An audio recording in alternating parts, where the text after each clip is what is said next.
دوستو، حضرت ایوب علیہ السلام حضرت اسحاق بن ابراہیم کی اولاد سے تھے۔ آپ کا سلسلہ نسب یہ ہے: ایوب بن اموس بن زارع بن ایول بن ایس بن اسحاق بن ابراہیم۔ آپ کی والدہ حضرت لوط علیہ السلام کی نسل سے تھی۔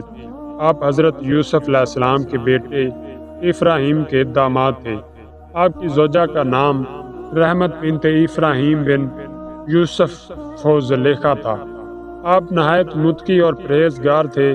آپ کا لقب صبور و شکور تھا۔ آپ کا قدر دراز تھا۔ آپ سانولے رنگ کے تھے۔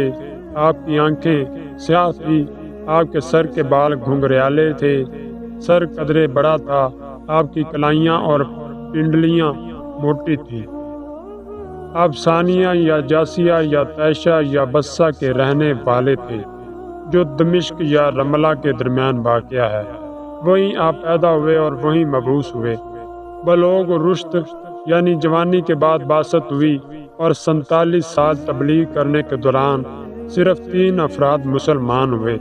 آپ افضل اخلاق ہونے کے ساتھ ساتھ مالی نقطۂ نظر سے بھی تمام گاؤں میں سب سے زیادہ ممتاز تھے۔ ایک روایت میں ہے کہ آپ کی ساری مالداری بیوی کے ذریعے سے ہوئی تھی۔ حضرت ایوب علیہ السلام پر خداوند عالم کا عظیم کرم یہ تھا کہ اس نے انہیں منصب نبوت سے سرفراز کرنے کے ساتھ ساتھ دولت و دنیا سے بھی مالا مال کر دیا تھا۔ ان کے پاس 500 جوڑے بیل کے تھے، بے شمار بکریاں تھیں، کثیر تعداد میں اونٹ، گھوڑے اور خچر تھے، ہزاروں بیگھہ زمین تھی، بہت کافی باغات تھے، 400 چرواہے، غلام اور سائنس تھے۔ اس کے باوجود آپ کی عبادت کا وہ عالم تھا کہ فرشتے بھی انگشت بدن داں قبض کرنے میں مجبور ہوتے تھے۔ آپ جب تک روزانہ کثیر محتاجوں اور کم از کم 10 مہمانوں کو کھانا نہ کھلا لیتے تھے، خود کھانا نہیں کھاتے تھے۔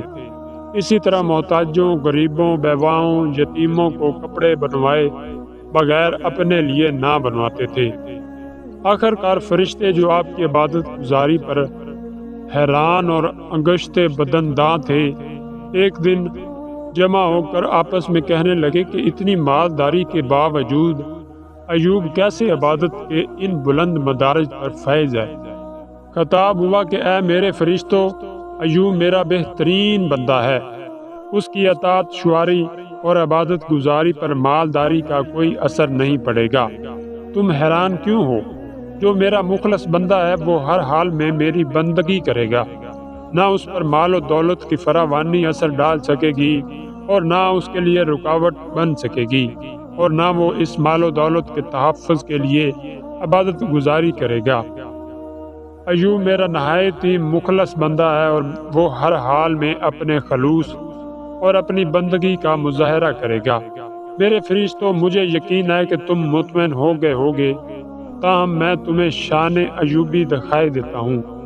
اور اب تم دیکھو اور اندازہ لگاؤ کہ فراوانی دولت اور فراخی ثروت اور مصائب و آلام میں کیا فرق ہے۔ میں تم سے پھر کہتا ہوں کہ وہ دونوں حالات میں یکساں اور برابر نظر آئے گا۔ یہ کہہ کر خداوند عالم نے حضرت ایوب علیہ السلام کے حالات یکسر بدل دیے اور انہیں موقع و ابتلاء و امتحان میں لا کھڑا کیا۔ وہ عبادت میں مشغول و مصروف تھے۔ انہیں مالداری اور دولت کی طرف ذرا سی بھی توجہ نہ تھی۔ سارا نظام ان کے بچے چلا رہے تھے، اور بڑی فراخی سے کاروبار چل رہا تھا کہ دفعتاً بلا کا نزول شروع ہوا۔ سب سے پہلے آپ کا جتنا مال جمع تھا سب غائب ہو گیا۔ آپ نے پرواہ بھی نہ کی۔ پھر آپ کے چند جوان فرزند فوت ہو گئے۔ آپ نے توجہ نہ کی۔ پھر آپ کا چرواہا دوڑا ہوا آیا اور کہنے لگا کہ لاکھوں کی تعداد میں جو آپ کے بھیڑ بکریاں اور گوسفند فن تھے سب ہلاک ہو گئے۔ حضرت ایوب علیہ السلام نے کہا، میں کیا کروں؟ جس نے دیا تھا اس نے لے لیا، اس کا مال تھا، میں اس کا بندہ ہوں، وہ جو کرے درست ہے۔ مجھے جو خبر دے رہے ہو، جو ہوا سو ہوا، جو ہوگا ٹھیک ہوگا۔ جاؤ اپنا کام کرو اور میرا قیمتی وقت ضائع نہ کرو۔ پھر 1 ہفتہ کے بعد گائے بھیڑ وغیرہ کا نگران دوڑا ہوا آیا اور عرض کرنے لگا، حضور، تمام گائیں، بیل، خچر وغیرہ سب مر گئے۔ فرمایا بہتر ہوا جس نے دیا تھا اسی نے لے لیا، اس کے دینے پر بھی شکریہ اور لینے پر بھی شکریہ۔ یہ کہہ کر عبادت میں مشغول ہو گئے۔ پھر ایک ہفتہ گزرا کہ باغات کا داروغہ آ پہنچا اور اس نے خبر دی کہ دفعتاً ایک آگ پیدا ہوئی اور تمام باغات جل کر خاکستر ہو گئے۔ حضرت ایوب علیہ السلام نے پھر پہلا جواب دیا اور سجدہ شکر میں گر پڑے، میرے پالنے والے جو ہو رہا ہے یہی درست ہے۔ پھر ایک ہفتہ کے بعد شتر بانوں کا داروغہ آیا اور آپ مشغول عبادت تھے۔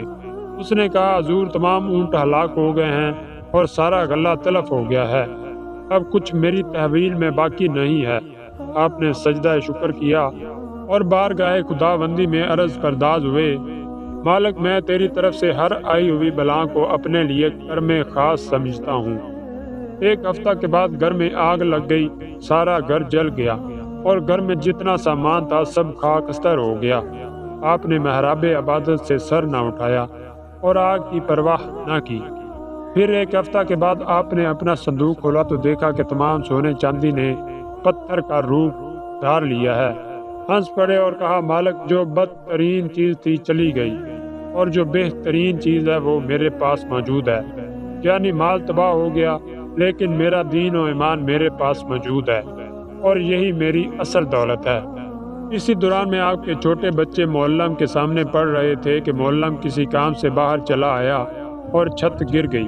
اس نے حضرت ایوب علیہ السلام کو اس بلائے ناگہانی کی اطلاع دی۔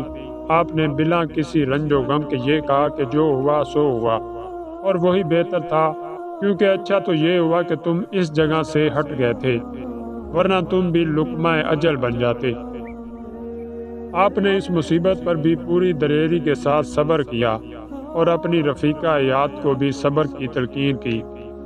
پھر ایک ہفتہ کے بعد حالت نماز میں پیروں میں درد اٹھا اور اماس ہو گئی۔ چند دنوں کے بعد تپ محرقہ پیدا ہو گئی۔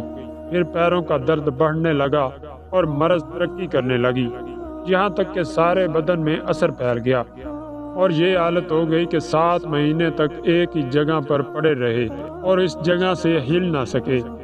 اس حالت میں بھی عبادت کا کوئی پہلو ترک نہیں ہوا اور کوئی تسبیح رہ نہیں گئی۔ پھر انہی حالات میں دن گزرتے رہے، رات گزرتی رہی، یہاں تک کہ 4 سال گزر گئے۔ پھر اسی حالت میں آپ نے ابتلا کی طویل مدت گزار دی جو 7 سال سے کم نہ تھی۔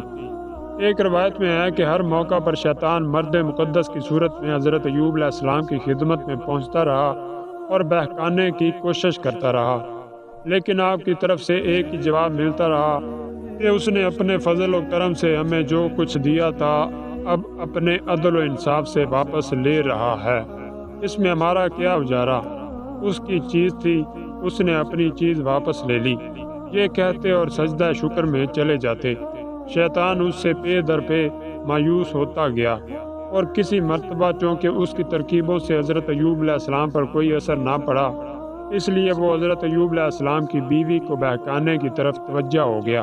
تو پیارے دوستو، اس کا اگلا حصہ آپ کو نیکسٹ پارٹ میں ملے گا۔ اگر آپ چاہتے ہیں کہ میں اگلا حصہ بھی اپلوڈ کروں تو برائے مہربانی مجھے کمنٹ میں میری حوصلہ افزائی کریں اور ویڈیو کو لائک کریں اور چینل کو سبسکرائب کر دیں۔ بہت شکریہ۔